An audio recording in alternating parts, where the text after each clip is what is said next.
நம் சமூகத்துக்கு புத்திஜீவிகள் தேவை, துறைசார் நிபுணர்கள் தேவை, ஊடகவியலாளர்கள் தேவை, டாக்டர்ஸ், இன்ஜினியர்ஸ், லாயர்ஸ், அக்கவுண்டன்ட்ஸ் உட்பட ஐடி ஸ்பெஷலிஸ்ட் உட்பட அனைத்து துறை சார்ந்த வளவாளர்களும் தேவை.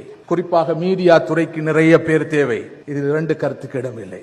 ஆனால் எமது படித்த தலைமுறை, அடுத்த தலைமுறை தமது படிப்பை, தமது அறிவு தேடலை ஈமானின் அடிப்படையில், தீனின் அடிப்படையில் அமைத்துக் கொள்வது இன்றியமையாதது. இதை உத்தரவாதப்படுத்தாத போது நாளை ஒரு படித்த சமூகம் உருவாகி இருக்கும். ஆனால் ஆன்மீகம், பண்பாடு பலீனமடைந்த ஒரு சமூகமாக அது மாறி இருக்கும். இதைத்தான் குர்ஆன் சொல்கிறது. இக்ரா, வாசியுங்கள், படியுங்கள், ஆனால் பிஸ்மி ரப்பிக்கல்லதி ஹலக், உங்களை படைத்த இறைவனுடைய பெயரால், உடைய ரப்புடைய பெயரால். எமது அறிவு தேடல், எமது ஆய்வு, எமது சிந்தனை, எமது கண்டுபிடிப்பு அனைத்தும் படைத்த இறைவனுடைய பெயரால் அமைகிற போதுதான் அது உண்மையான நல்ல